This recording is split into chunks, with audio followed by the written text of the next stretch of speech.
Hello everyone, and welcome to yet another Flat Earth video. I'm John the Morgile, and hope you guys are having a blessed day. Okay, so getting right into it. As our culture is rapidly awakening to the truth about Flat Earth, the mainstream media outlets are desperately scrambling to obfuscate the truth using a variety of tactics.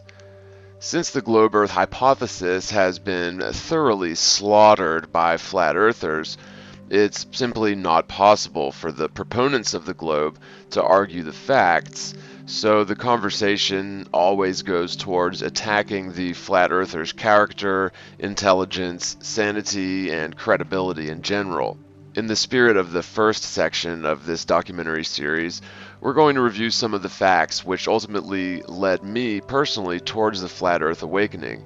These come in two potential forms, either physical measurements or observations which align to the Flat Earth hypothesis, or elements of the standard ball Earth theory which fail to align to observable reality.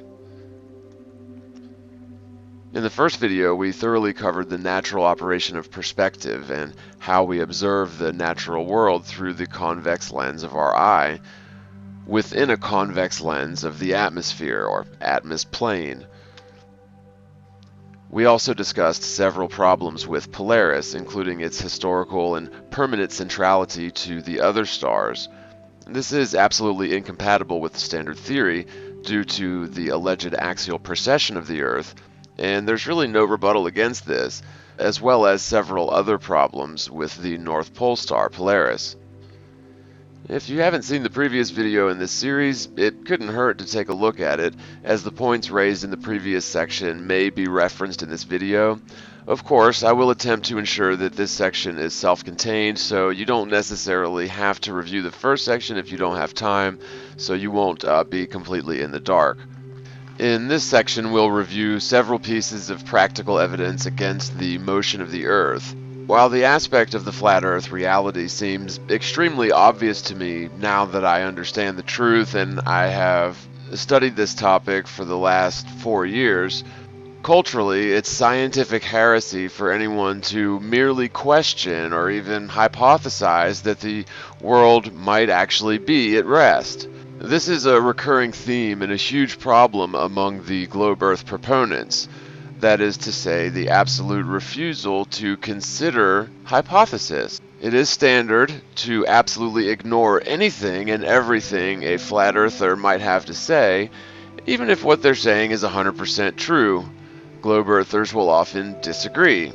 There are plenty of cases where globe Earth proponents will get into heated arguments with flat earthers about a topic that at the end of the day, the globe Earth theory agrees with the flat earther. So it's commonplace for globe Earth proponents to argue with flat earthers just for the sake of argument, and I must be fair and say that the same is sometimes true of flat earthers, although certainly not to the degree that we see coming from the globe Earth side of this. So I would just ask and beg everyone to be civil when it comes to discussions and debates about flat Earth and fake space. There will be other Easter eggs in this video, including a couple of items of contention for me, which some fellow flat earthers have, in my opinion, sort of gone off the rails. A couple of these points include the Go Fast rocket launch that occurred a few years back, as well as the recent claims by space agencies that the moon is technically within the Earth's atmosphere. Flat earthers have been touting this as somehow proving a point some way. Now, I completely disagree with their position in both cases, that is, both the Go Fast rocket launch and claims made by flat earthers about that, and now the more recent claims that the moon is technically within the Earth's atmosphere, and certain claims by flat earthers about that, but that'll be towards the end of the video, so hang in there for that. At any rate, in both of those cases, I completely disagree with some of the flat earthers' positions, and it appears that their positions are misguided, unfounded, or at worst, intentionally deceptive. Although I tend to give flat earthers the benefit of the doubt, we do have to be wary of, well, controlled opposition, because they are out there. And what I mean by that is whatever entity may feel threatened by flat earth, so we could say potentially NASA, if there's any sort of interest out there with a motive to silence flat earthers or to mislead the public away from flat earth truth, one of the most effective, if not the most effective tactics is controlled opposition. And what this means is to set up proxy entities, whether it's individuals or groups, and in this day and age, online individuals or groups. And sometimes it's individuals posing as groups, sometimes it's groups posing as individuals. But what they'll do is they will, on one hand, pretend to be flat earthers. And so they may make some decent flat earth arguments, and they may make some decent points debunking the globe earth, but at the end of the day, they're going to intentionally self-destruct or intentionally ruin their own credibility or ruin the credibility of the flat earth truth in general by slipping in half-truths, complete outright lies, or misrepresentation of flat earth facts or globe earth debunking points. So they will essentially pretend to be flat earthers and oftentimes go out of their way to make flat earthers in general seem, well, a bit crazy, uneducated, stupid, anti-scientific, and just all sorts of really clever tactics that are designed to steer people away from flat earth truth. And so what they'll do is they will hook you in with some flat earth truth, and they may reference some decent information, but then they will either insert some off-the-wall, non-demonstrable conjecture, completely ruining their credibility. And if enough of these controlled opposition shills are out there leaving bad taste in the mouths of everybody that starts looking into flat earth, then they have succeeded.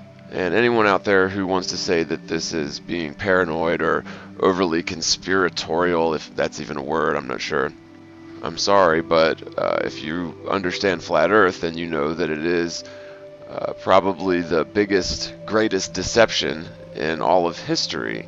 I mean, can you think of any other deception that has fooled so many people for so long? I can't think of anything that even comes close to the globe earth lies. Now, the unique thing about the flat earth is that most people are perpetuating the deception, although they are absolutely unaware that they are involved in perpetuating the deception. So it's kind of like, you know, what is the old saying? One of the devil's greatest tricks is to convince you that he doesn't exist, right? So that's kind of the same thing with the globe Earth deception. The best part about it is that most people have no idea that the deception even exists, although they proactively, oftentimes, perpetuate the deception. So, like, you know, of course, science teachers go around teaching the children that the Earth is a spinning ball in outer space.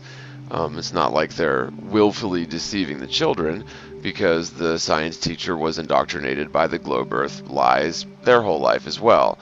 So, in that respect, this deception has the 100% plausible deniability of every single person that has ever perpetuated the globe Earth lies. So, with that in mind, there is some small element, even a very small percentage of the people who are on NASA's payroll, that are aware of this deception and are knowingly complicit in faking space. I mean, there has to be at least some element at NASA that knows everything about flat Earth. Now, this isn't necessarily even engineers on the ground who never alleged to go into space and never alleged to do anything but design craft and interpret data that come back from the craft.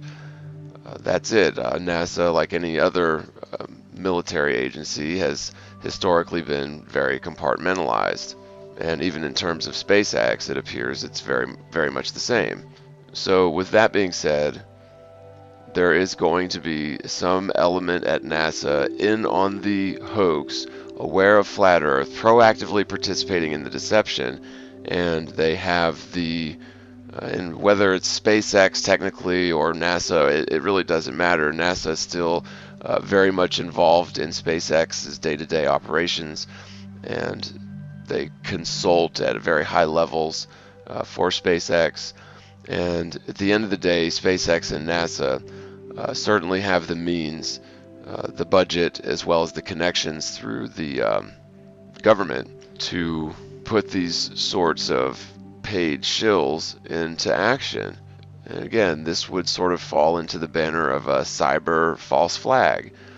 If you don't know what false flags are, just look into it. I'm sure probably everybody who's listening to this understands and knows what false flags are, but this is sort of a cyber false flag, where you've got people posing to be flat earthers disseminating really poor information. Okay, now starting the first section, this doesn't involve tangible, measurable data, which is a running theme of theoretical astrophysics. It does contest and ultimately refute one of the tenets of the Standard Model. The ball Earth theory must be humored for argument's sake in order to debunk certain elements of the theory itself. The belief in a spinning ball Earth requires a litany of commandments which must be perfectly accurate, else the entire ball Earth theory crumbles. While the same cannot be said about the flat Earth, primarily because we don't have taxpayer-funded organizations like NASA asserting 100% certainly that the Earth is definitely a spinning ball housed in the infinite vacuum of space-time. And while we do have a fundamental understanding of the layout of the world in its entirety, there are some unknown values which continue to plague the quest for a complete and accurate map or model. This is largely due, I believe, to the Antarctic Treaty, which prevents corporate as well as government development in the South Polar region. Although Antarctica was found to be rich in valuable resources, according to surveys done in the mid-1940s, and experts expected the Antarctic to become extremely busy with corporate and government activity, instead we got the Antarctic Treaty, which prevents corporations or governments from extracting resources or developing the land in the far south. This is all quite confounding, as the United States and the world at large have undergone countless energy crises as a direct result of extracting natural resources and overdeveloping the natural world. So with Antarctica effectively off limits for anything but limited scientific research according to the treaty, travel between the sparse stations peppering the landscape of the Antarctic is prohibited, so it isn't possible for everyday people such as myself and most everyone watching this video to go and circumnavigate the Antarctic region, mapping out the different points along the way. This is why I believe we have trouble creating an accurate model, although I would add the caveat that a working or accurate model is not necessary to prove the flat Earth. The Earth is proven as a motionless plane strictly due to the utter lack of geological curvature and mind-boggling rotational motion. Globe Earth proponents claim that because we see counter-rotational stars in either hemisphere, the world thus must be a globe, and no other explanation can possibly suffice to explain this phenomenon. For starters, the celestial lights are assumed by globers to be many light years away. They often juxtapose this belief system onto the flat Earth, which hypothetically places a disc-shaped Earth into the same infinite space concept, which is only necessary if you assume the Earth is a ball in the first place. In reality, the celestial lights are relatively local and couldn't possibly be distant suns, galaxies, and planets. Any theory involving the size or distance to the stars being light years away relies upon the foundational assumption that the Earth is a ball housed in infinite space. Since the Earth is measurably flat and motionless, the celestial lights are apparently in motion above and around the flat Earth. Using plane trigonometry, the Sun, the Moon, and the stars appear to be just shy of 4,000 miles in altitude. While this number cannot be tangibly confirmed, and the exact amount of atmospheric refraction or magnetic refringence is not exactly known from the celestial sources down through every varying layer of magnetic fields in Atmosplane. Such unknown variables render the triangulation result as inconclusive when triangulating on celestial lights. Since the light from the celestial sources necessarily bends around to some extent, depending on many unknown variables as well as some known variables, we cannot say for 100% certain that the distance of nearly 4,000 miles to the stars and the Sun is accurate. However, we can certainly assert that it is much more satisfactory than the standard theory of light years, or light minutes in the case of the Sun. Some data backing this claim was covered in Section 1 of this video series, which involves the elevation angle to Polaris. Whatever your latitude happens to be will approximate Polaris's elevation angle in your sky. This is touted as proof of a ball Earth. However, when you extend the triangle created by observing Polaris from after sunset to before sunrise, you'll find the object to be just a couple 100,000 miles away, and this is humoring the ball Earth theory. The alleged distance to Polaris is thus debunked by repeatable observation, which means either NASA is lying simply about the distance to the stars for some reason, as the international fake space agencies are the only people in history with the ability to observe the stars from space, allegedly, or they are lying about everything and not just lying about little old Polaris or the distance to the stars. And this actually makes a lot more sense. It isn't to say that everyone at NASA is lying, as they too were indoctrinated into the ball Earth theory as naive children, just as everyone else was. Only a handful of people in key positions of the space agencies would necessarily be in on such sensitive and unbelievable secrets. Getting back to the point at hand, for globe earthers to claim that the counter-rotation of stars is depending on the hemisphere is absolute proof of the globe is a classic example of confirmation bias, as well as the general failure of scientists, or better stated, theoretical scientists, which is better stated still as hypothetical liantists, refuse to consider alternative ways of interpreting data. Assuming the Earth does indeed exhibit perfect symmetry when it comes to the rotation of the stars in either hemisphere, this absolutely does not prove the Earth is a spinning ball. Sure, there's a bit of circumstantial evidence in support of a globe Earth to be found here. However, there are other ways of interpreting this same data. For starters, we cannot assume the stars to be positioned quadrillions of miles away, as described earlier.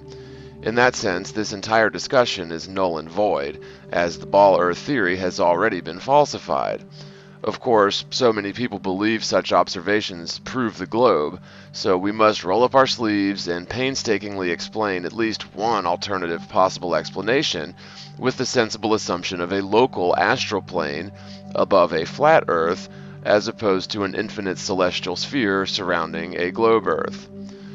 The operation of perspective, or the apparent lowering towards the horizon of objects above the line of sight as distance is gained, plus refraction of the inbound light passing through a variety of density and temperature media, are both factors which cause the celestial objects to appear to drop closer to the horizon, proportionally with lateral distance from the observer.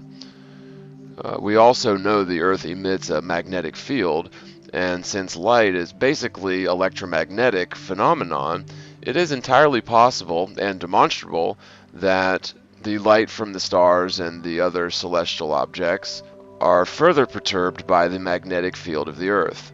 Now, we honestly do not know whether the stars are physical objects orbiting the magnetic poles of the world, or if they're some other form of matter, possibly plasma or electromagnetic phenomenon residing in a singular astronomical plane.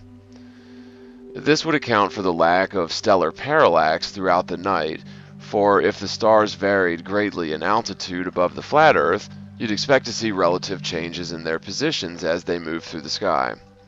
While it certainly appears that the natural laws of perspective aid in the apparent rising and setting of celestial lights, it must also be understood that refraction will heavily affect the apparent elevation angles of the stars and other celestial objects. Whatever the stars are, physical objects or ionized gases or something else entirely, it is clear that the atmosphere behaves as a giant, irregular convex lens surrounding every observer on the ground. The effect of atmospheric lensing exacerbates the apparent setting of stars as they gain lateral distance from the observer. As light from the stars passes through the atmosplane, its path will be heavily affected by the density and temperature variables. Using accepted values for the refraction index of layers of atmosplane animated in computer software designed to simulate how light actually behaves in reality, the Earth's atmosphere is confirmed to be a major contributing factor in the variable path of inbound stellar light. We are forced to observe the world through a subjective, convex lens of atmosphere, yet we are led to believe that light is following a straight line path through space to our eye. This misunderstanding appears to be mainly because of the acuity of our sight at the local level, so it's easy to assume incorrectly the same rules apply to the light from celestial sources on the macro level. While perspective and atmospheric lensing neatly account for the rising and setting of stars while they travel across the sky along a single plane above the flat Earth, we are presented with the illusion that the stars surround us in a celestial sphere, 360 degrees around the world, where our axis of rotation is permanently aligned to Polaris. It has thus been shown that the axioms required to adhere to the celestial sphere theory are unfounded and incorrect. The first being the assumption that the world is a sphere in the first place. Since the world is measured to have no curvature, even over very long distances, we cannot rightfully assume the Earth to be a sphere. Second, the assumption that inbound light from the heavens always travels in straight lines from the source of light to the eye of the beholder is also false. Finally, the assumption that the stars are light years away is shown to be false, supported by multiple self-evident facts, but specifically, as mentioned in Section 1 of this series, the triangulation towards Polaris over a 12-hour period for a single observer facing north.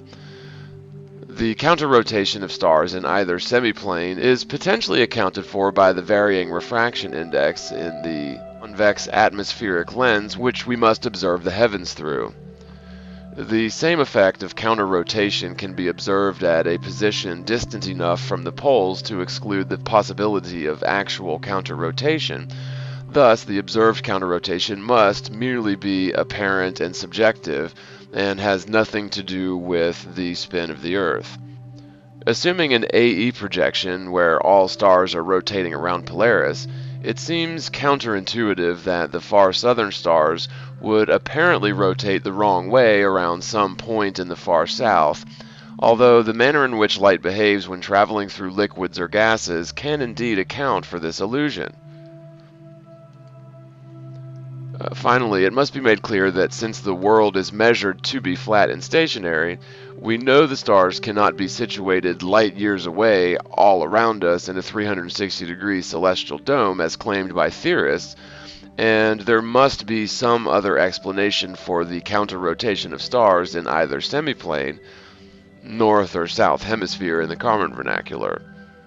Since the claim was just made that the Earth is stationary, we must provide evidence to support this claim. The primary reason the Earth's lack of motion is obvious to those of us who have come to terms with the flat Earth is certainly due to the Earth's perfectly stable frame of reference.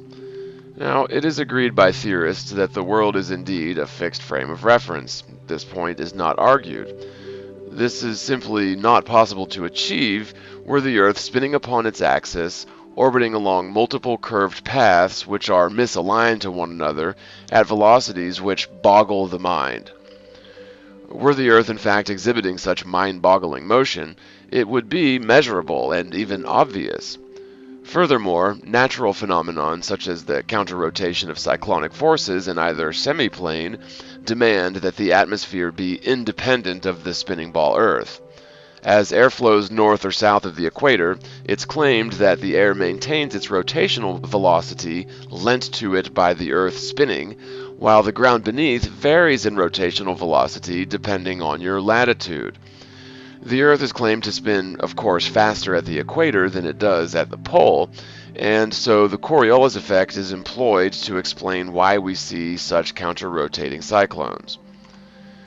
There is certainly a discrepancy between theory and reality here, as this explanation of Coriolis force demands the atmosphere be independent of the Earth's rotational velocity, while other natural observations demand the atmosphere be permanently synchronized with the Earth's rotational velocity. If you study the duration of distant airline flights, this point becomes clear. A south-to-north flight, say from the equator to a far northern destination, according to the Coriolis force, should experience an apparent west-to-east acceleration relative to the ground below. This is because the Earth is supposedly spinning over 1,000 miles an hour at the equator, yet is only claimed to spin at, say, 700 miles per hour at the latitude of the northern destination. So the plane should exhibit a 300 mile per hour acceleration towards the east in this example, since the plane should maintain its frame of reference with the original starting point and would therefore be sliding eastward at 300 miles per hour faster than the ground at the destination is rotating eastward. The fact that such acceleration along lines of latitude during long-distance north-to-south flights does not occur is, of course, explained away by the globe-Earth theory. They claim that the airplane is somehow naturally adjusting its west-to-east velocity in lockstep with the ground below, regardless of how far north such a craft travels. And so the conundrum becomes clear.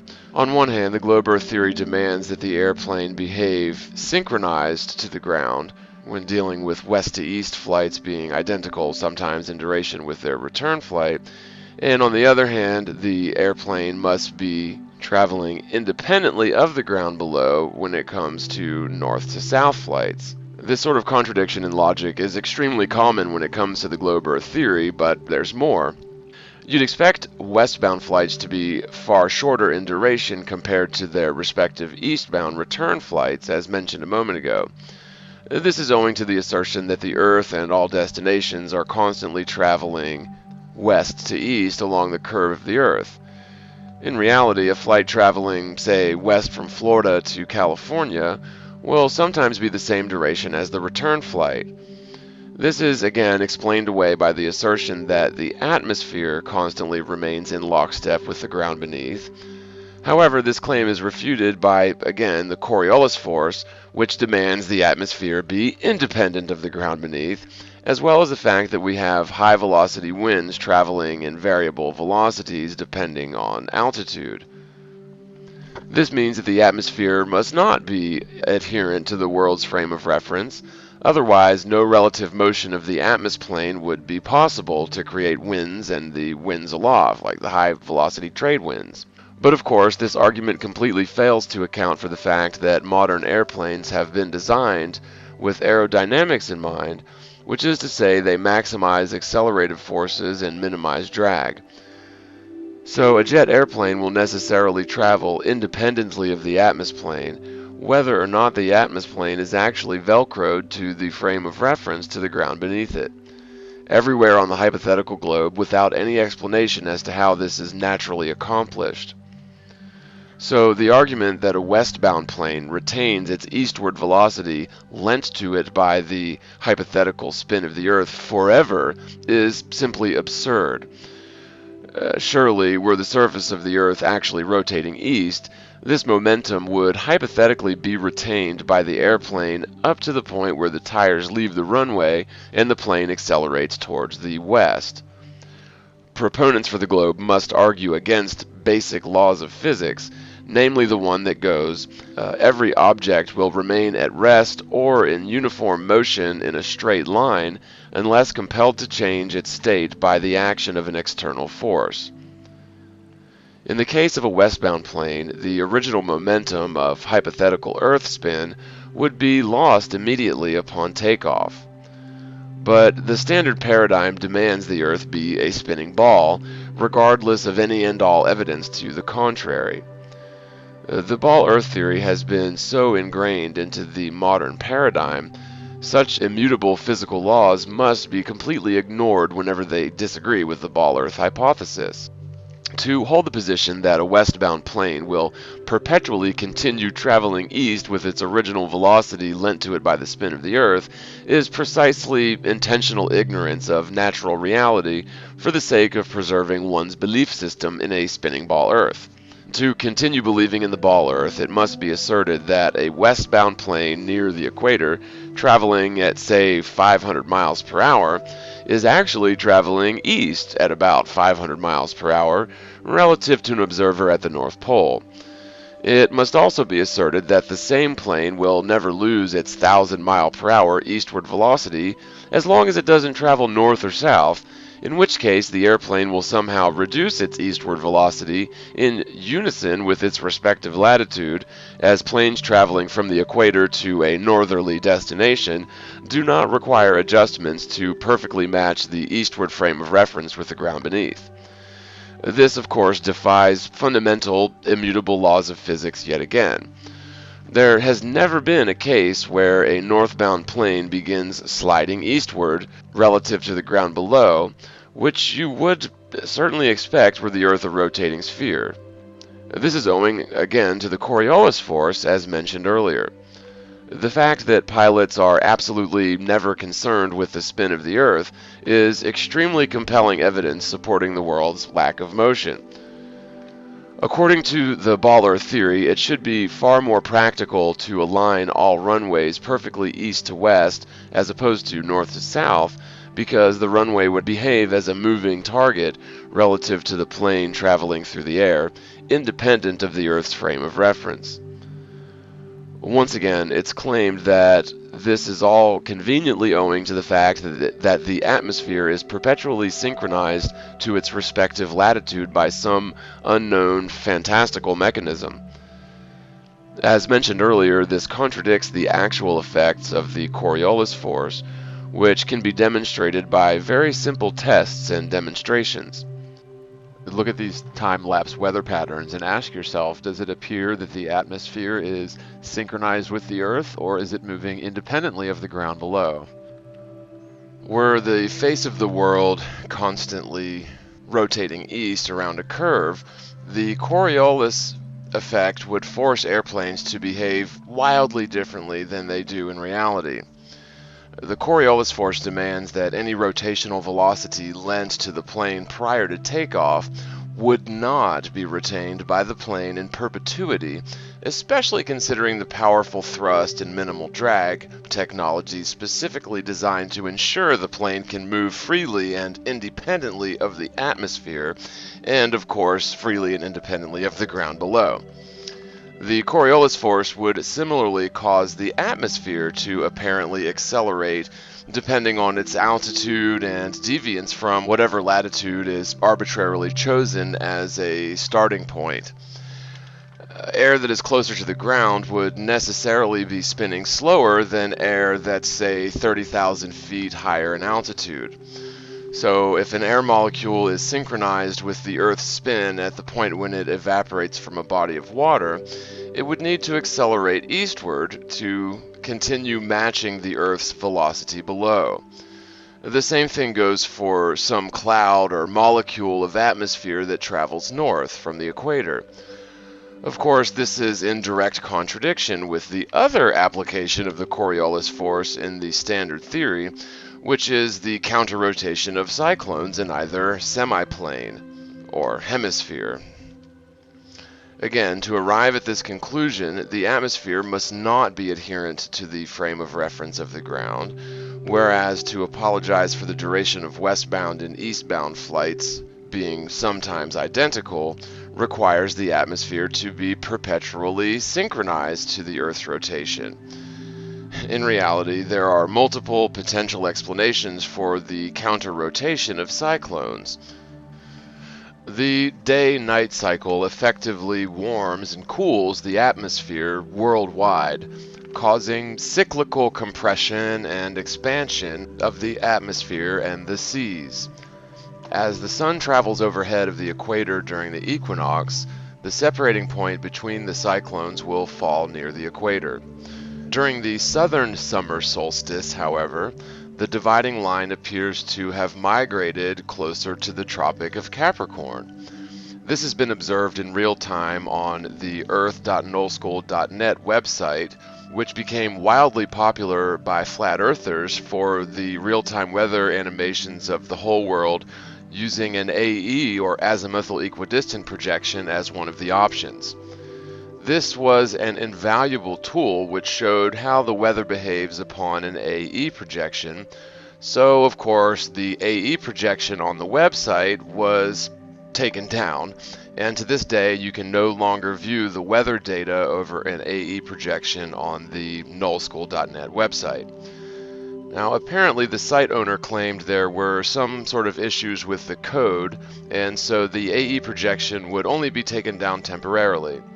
Now, this was either an intentional lie or perhaps a knee-jerk reaction to apologize for the globe.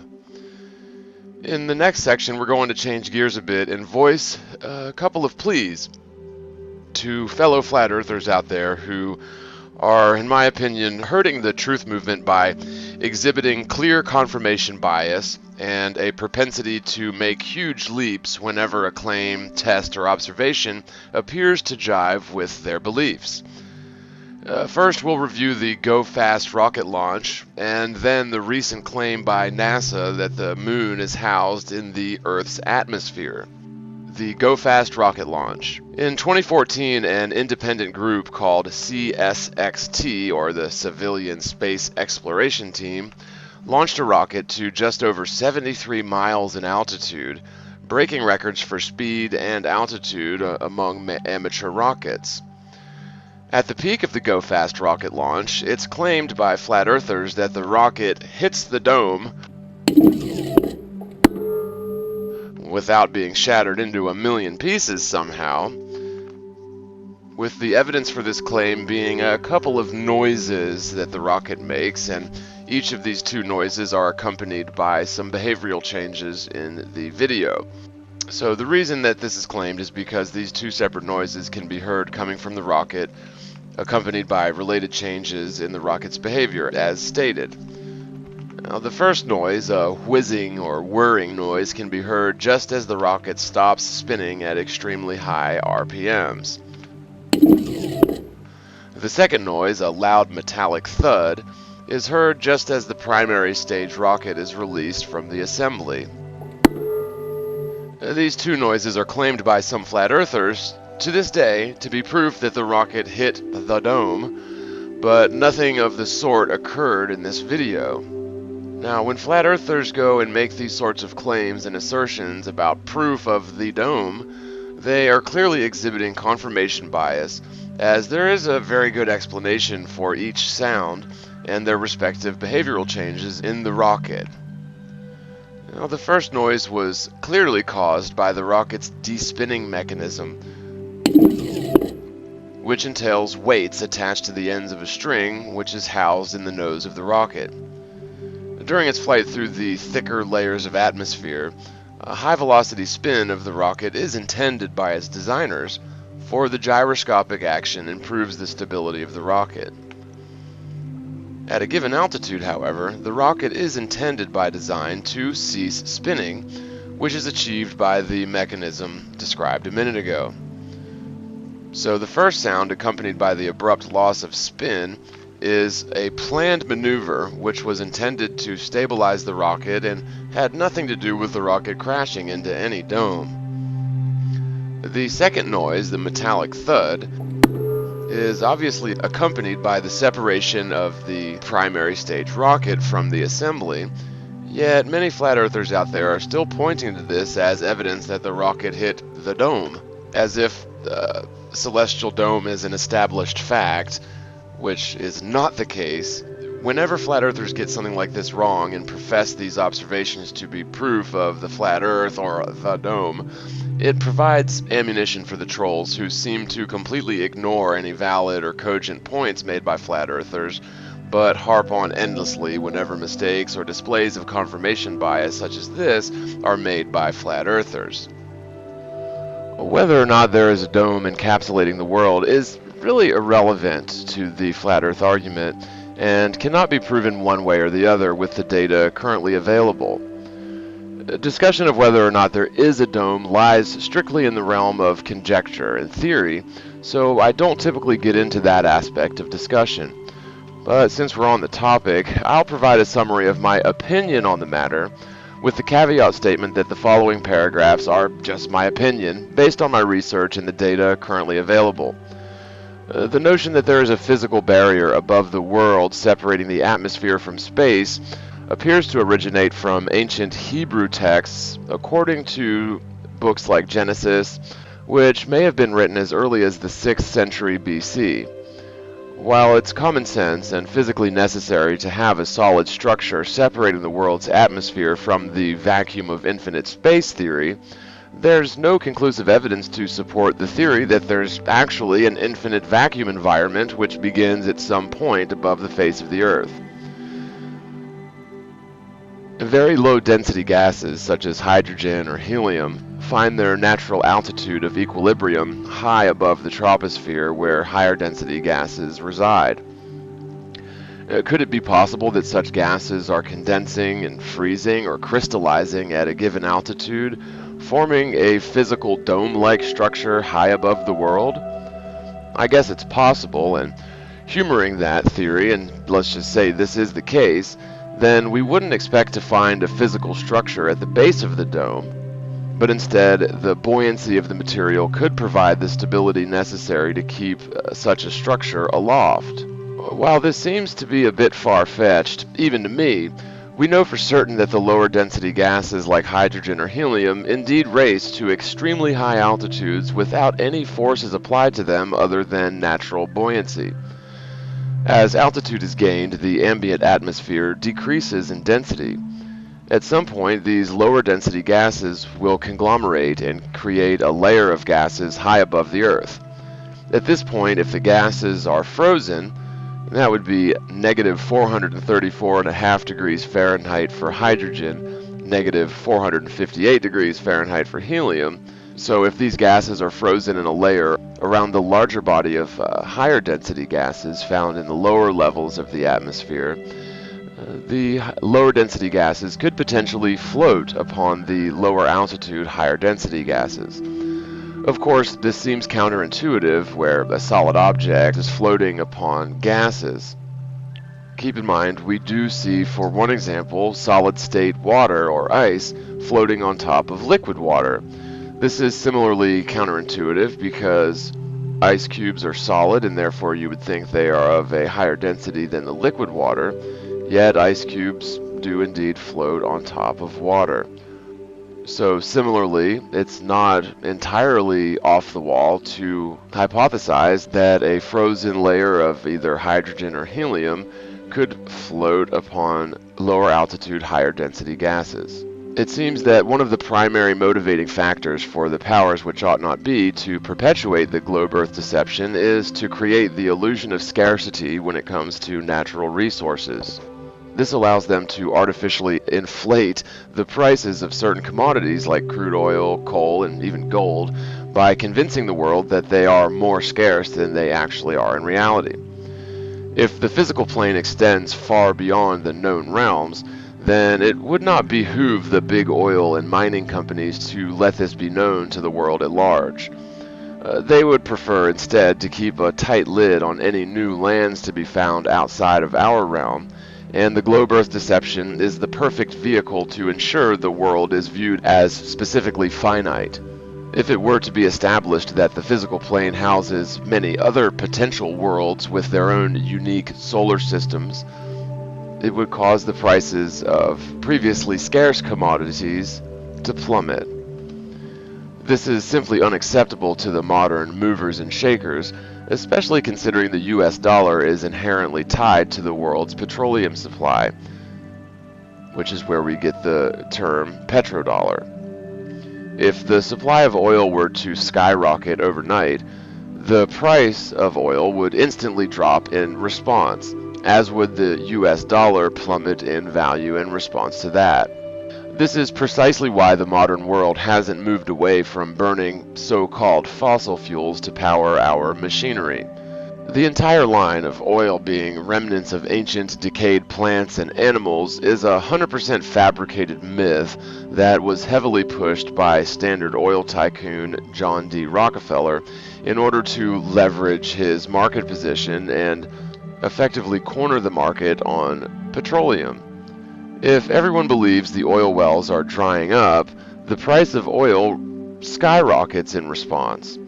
Oil wells, which were claimed to be running dry in the 1980s, have mysteriously begun to replenish themselves in recent years, which shows oil is not the result of ancient decaying flora and fauna, but is somehow produced within the bowels of the earth itself. There's a common belief that technologies which benefit society and the environment will be implemented hastily and become available at lower prices to more people as the technology becomes easier and cheaper to produce. But this notion is completely refuted when we realize, for example, the diesel engine was invented in the 1800s, specifically designed to run on peanut oil instead of gasoline. Henry Ford even designed a car made entirely of hemp, which burned fuel, also made of hemp. To this day, you can run a diesel engine on refined peanut oil or even deep fryer grease, or we could make our fuel from renewable hemp-based oil. But for some reason, we continue running our machines that rely upon burning the so-called fossil fuels. Okay, so I'm going to read from this article from the Council on Foreign Relations website. It's regarding the oil dependence and U.S. foreign policy. It takes you through a timeline of the, I guess you could say the standard narrative of what happened through this oil dependence of the United States starting back in 1850. So the first section, Black Gold Rush, the development of the Watt steam engine in the late 18th century spurs a wave of mechanization in Europe and the United States known as the Industrial Revolution. Coal is the main energy source driving the revolution in its beginning years. In the mid-1800s, kerosene produced from refined crude oil begins to make its way into the U.S. market as a lighting fuel, an alternative to the dwindling supply of whale oil. Crude oil is successfully extracted using a new drilling method in Pennsylvania, which sparks a regional influx of speculative oil drilling. The first U.S. oil refinery comes online in 1861, and the United States exports its first shipment of refined oil to London. Over the next century and a half, oil supplants coal as the country's preeminent fuel source and contributes to its emergence as a major economic power. 1880 through 1900, competition for oil. In 1880, the United States is responsible for 85% of the world's crude oil production, and refining and kerosene is the fourth largest U.S. export.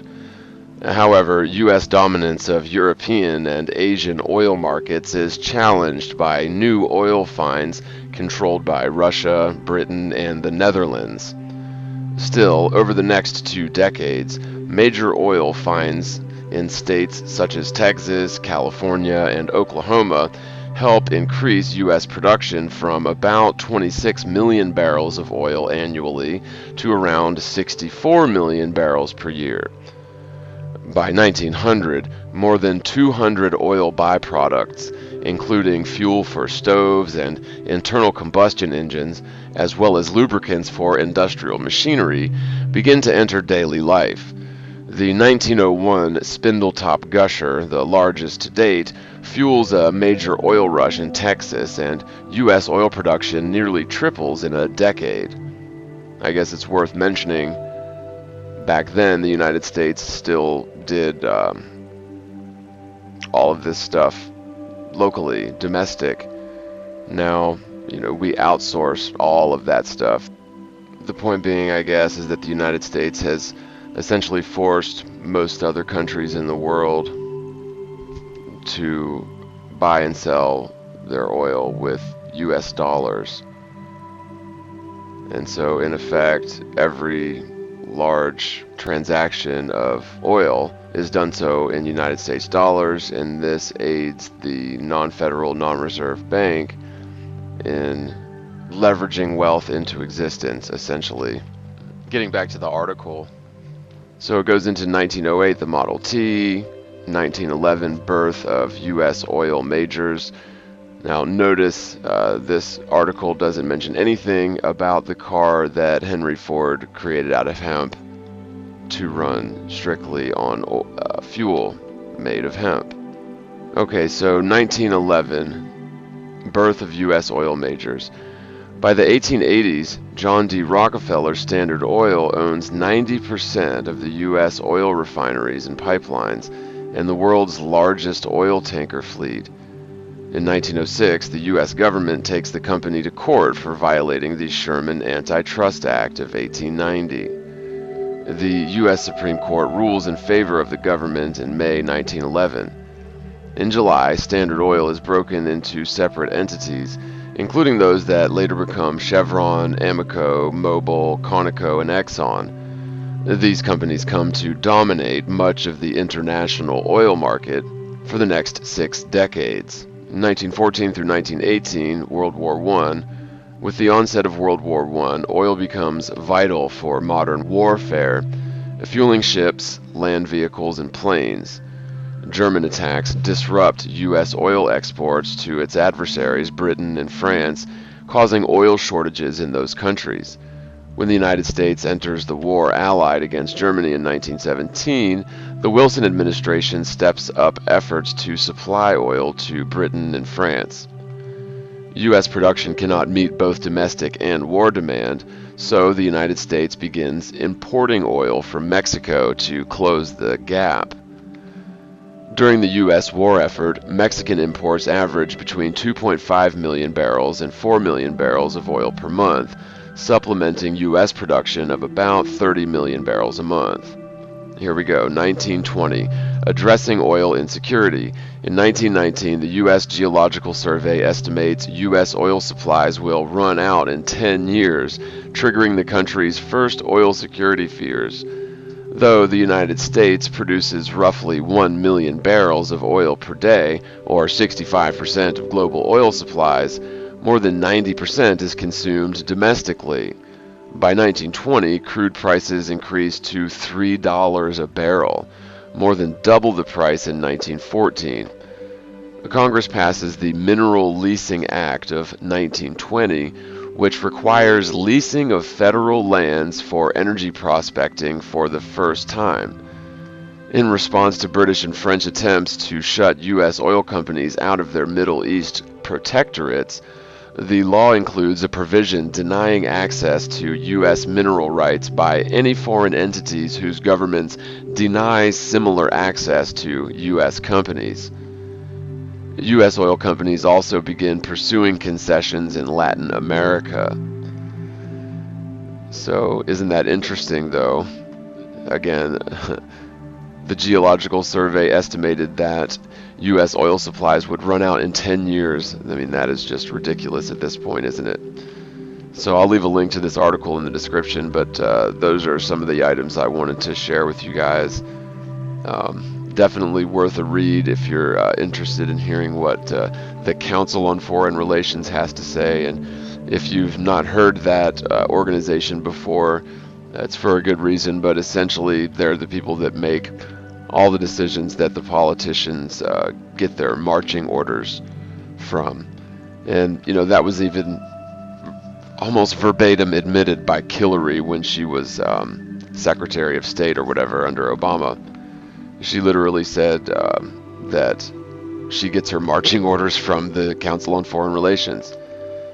Now, let's not forget that for the better part of the 20th century, the United States imported much of its oil from countries like Saudi Arabia, which funneled a great deal of wealth from the United States into the Middle East, potentially funding our so-called enemies in the beginning of the 21st century, either directly or indirectly every time we gas up the car. In 1919, the U.S. Geological Survey estimated that oil supplies would run out in 10 years, as we just saw, triggering the country's first oil security fears. 100 years later, the U.S. oil supplies have not run out, and according to experts, many of these oil wells have begun to replenish themselves. It's naive to think that new technologies and solutions to our energy problems will be implemented, especially if they threaten the profits of big oil corporations or, by extension, threaten the value of the petrodollar. The United States has been deliberately hoarding our oil reserves to create this illusion of scarcity. It's no surprise to find the United States backed into a corner on this topic. We're essentially being held hostage by the oil cartels, forced to purchase oil-based fuels and many other products by the very corporations who created the framework which forces us to perpetually consume their products. And they created this framework through legislation because everyone knows the government is a puppet for these big corporations, and they have been for a very long time. And I believe this is one of the primary reasons the United States and other so-called spacefaring nations created the Antarctic Treaty in 1959. During the late 1940s Navy mission, Operation High Jump, it was found that Antarctica was rich in all sorts of natural resources, leading many to predict the Antarctic becoming a hotspot for corporate and government activity. In reality, we got the exact opposite instead, in the form of the Antarctica Treaty, making Antarctica effectively off-limits for everything except peaceful scientific research. Sure, you can take a guided tour to Antarctica, but such trips are isolated to a single outpost or maybe a few adjacent outposts or research stations, and really no travel between the distant Antarctic bases is allowed or really even possible due to the harsh conditions and lack of infrastructure to support going from one point to another. So it's not feasible for independent researchers to survey or map the far south. Many famous explorers spent years of their lives trying to circumnavigate Antarctica, east to west, skirting the Arctic Circle, but were never quite able to make their way all the way around of it. This anecdotal evidence supports the AE, or azimuthal equidistant layout, where all of the continents are situated around the central North Pole, and the South Pole, or Antarctica, is every point along the outside of the map. Modern circumnavigation of the Antarctic is questionable at best, both in terms of east to west as well as north to south circumnavigation. A modern east to west yacht race called the Antarctica Cup Challenge is a misnomer, for the race adheres mainly to the 40s and 50 degrees south latitudes, and doesn't even claim to approach the 60 degrees south latitude. And keeping in mind the Antarctic Circle begins at 66.5 degrees south, so the claim that the South Pole is being circumnavigated is extremely misleading. If we assume an AE layout of the Earth, where the far south is much larger than what is possible on a globe, then 15 to 20 degrees of latitude change from, say, 50 degrees south, where the majority of the race is held, to the beginning of the Antarctic Circle amounts to a huge difference in the distance traveled to return to your starting point around the flat Earth, again, assuming sort of an AE projection.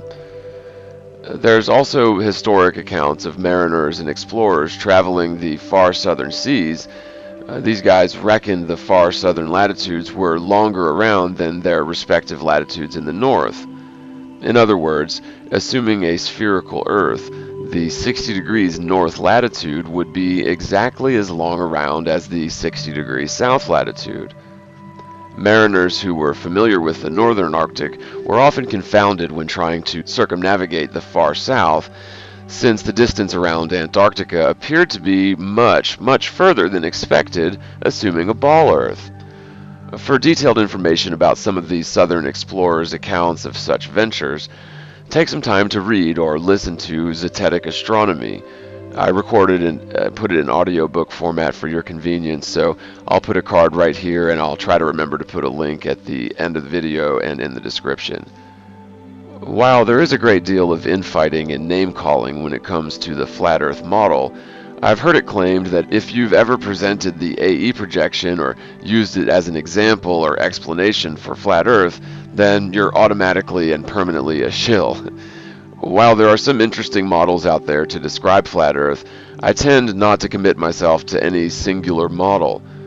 Were I pressed to choose a single flat Earth model, I would have to go with the AE projection, although it really isn't a model and it does have some inherent flaws, I believe.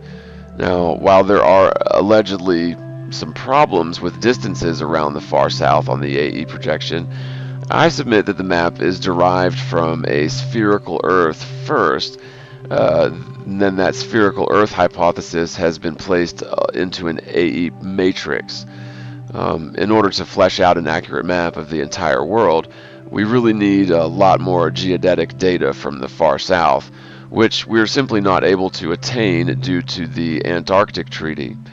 So in this respect, the AE projection indeed has several perceived problems, which are really just the observer's failure to understand the matrix of the AE projection and apply the map correctly, as opposed to any actual problems with the map.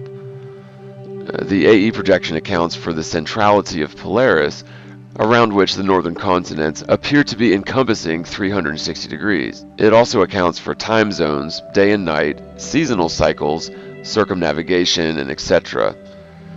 In terms of north to south circumnavigation around the Antarctic, historically it's only ever been attempted just a few times, just a handful of times, and the alleged successful such ventures have been extremely suspect.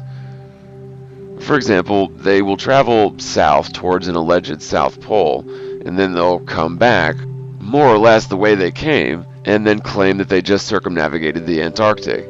Now, also, you would expect to see lots of people circumnavigating the Antarctic, north to south, east to west, but unfortunately we do have that Antarctic Treaty. However, this doesn't prevent people from doing circumnavigation in the north all the time, and there is a similar treaty in place for the Arctic as well, but there are really practically no circumnavigations to speak of the far south, and the ones that are purported are very questionable. Again, that would be, for example, the Antarctica Cup Challenge, which adheres mainly to the 40 and 50 degrees south, doesn't even claim to approach the 60 degrees south, and of course the Antarctic Circle begins at 66.5 degrees south. So to call that an Antarctica circumnavigation is false, in my opinion. And again, the north to south circumnavigations, every single one, if you research them, they're suspect. I mean, I've looked into them, and there's something up with each and every one. There's just a very, very few handful. Now, another point that flat earthers have been making a lot of noise about, and I'm not sure that it's warranted, is the claim that the moon resides within Earth's atmosphere. So, first of all, they're taking a heliocentric model, and they're saying that the Earth's atmosphere extends to hundreds of thousands of miles, much further than what they thought. And of course, this isn't any real atmosphere to speak of. It's like a single particle in a huge amount of space. It's basically like a vacuum environment. There's just very sparse particles of what could be hypothetically considered Earth atmosphere. But right off the bat, this claim must be false because, well, infinite space doesn't exist. The Earth isn't a ball in the vacuum of space. And so the claim is definitely, by default, absolutely false. And so if you're going to take that claim as evidence to support something about flat Earth is absurd, But this is another, I think, an example of confirmation bias, because there are a lot of people out there that see certain things with like the moon that lead them to believe for some reason that the moon is much closer than it possibly could be. A couple of things would be, for example, certain times of night the moonlight will shine through the clouds, and there will be a couple of different density layers of clouds. And so the moonlight will shine directly through one layer of clouds, making it appear as if the clouds are not even in front of the moon. And then another layer of clouds, the moonlight will not pass right through. And so you get a situation where it appears as if the moon is sliding in between a set of clouds. But it really is just an optical illusion. It has nothing to do with the moon actually being in the clouds. That's really quite ridiculous. I mean, if you actually are going around claiming that the moon is sitting in the clouds, then, you know, airplanes fly way higher than some of those clouds, you guys. And so you're saying that airplanes might crash into the moon, or like what? That makes absolutely no sense. And so you have, again, it's varying density layers of clouds. The gain of the moonlight is sufficient to pass directly through one layer, and yet is insufficient to pass through another layer, creating the optical illusion that the moon is residing in between a single cloud, right? Or a set of clouds. Now, another thing is during the day, let's say you witness the full moon during the day, which is really good evidence against the heliocentric theory, by the way. But you'll notice that in the so-called craters upon the moon, there is blue sky visible. And so it is claimed, therefore, that the moon is in the blue part of the sky, very close. And I would say that this is clearly and obviously not the blue sky being seen through the moon or anything like that, but instead it is the blue sky in between the moon and your eye that is visible. And the craters, again, have a lower gain light coming from them, and so they do not wash out the blueness of the sky that is in between the moon and your eye. That's all that it is. It's just, it really is an optical illusion, and yet flat earthers will go around claiming that you can see the blue sky through the moon and phrase it in such a way as if it proves that the moon is in the Earth's atmosphere. So it's just absolute pseudoscience coming from a certain element of flat earthers. You know, maybe they're legitimate and just misled. Maybe they're doing this intentionally, but these couple of points are really easily explained. There is nothing to it other than the fact that the atmosphere can play tricks on our eyes, and the light intensity coming from the light from the moon will penetrate certain density layers and will not penetrate others. And that's exactly what gives the optical illusion of the moon sitting within clouds, as well as the optical illusion of the moon or of the blue sky being visible in front of the moon, not the blue sky being visible through the moon. So I hope that makes sense. I hope that clears some things up. So please, you guys, let's be a little bit more careful what we claim as proof. And so that's why I think there's this whole kerfuffle of confirmation bias when it comes to mainstream science claiming that the moon resides in the Earth's atmosphere. This has nothing to do with anything optical that you would see. It's just a ridiculous claim coming from the heliocentric theory, where they've just increased the distance which very sparse and low density particles are somehow adherent to and orbiting the Earth.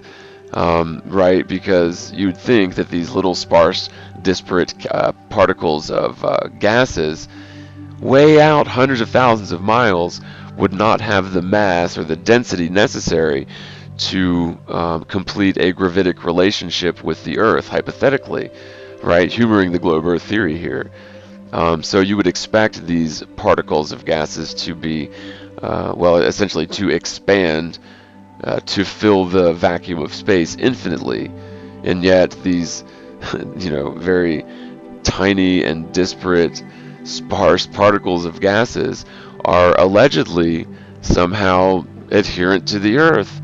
That is just absolutely ridiculous. Anybody who goes and repeats this, especially if they're a flat earther, I'm sorry, but you're an idiot if you repeat this sort of thing, you guys. Because, again, this is ball earth theory claiming that particles of gases are hundreds of thousands of miles from the Earth, and yet they are still part of the Earth's atmosphere. Absolutely ridiculous. Anyway, that concludes everything that I wanted to talk about today. Thank you guys so much for watching. And, if you would like to help the channel continue, please consider becoming a channel Patreon or making a one-time contribution through PayPal. I'll put links up on the screen, and if you'd like to become a channel Patreon, go to www.patreon.com/themorguile, or if you'd like to do a one-time contribution through PayPal, the link is www.paypal.me/themorguile. Your contributions are greatly appreciated and go a long way to help the channel continue. My family has really been struggling this year. We've got all of our bills are behind because, as you probably already know, I was in jail through the holidays up until the beginning of the year. So it's been really tough, and I just don't see how I'm going to be able to swing it. Paying for an attorney, my rent's behind, insurance, and of course the fuel pump went out on my car, and so it's just been one thing after another. So anybody out there that would like to help, your support is greatly needed, much appreciated. So anyway, God bless you, and thanks in advance for your help. So thank you so much for your time. God bless you guys, and as always, spread the word, spread the world, and peace out, everybody.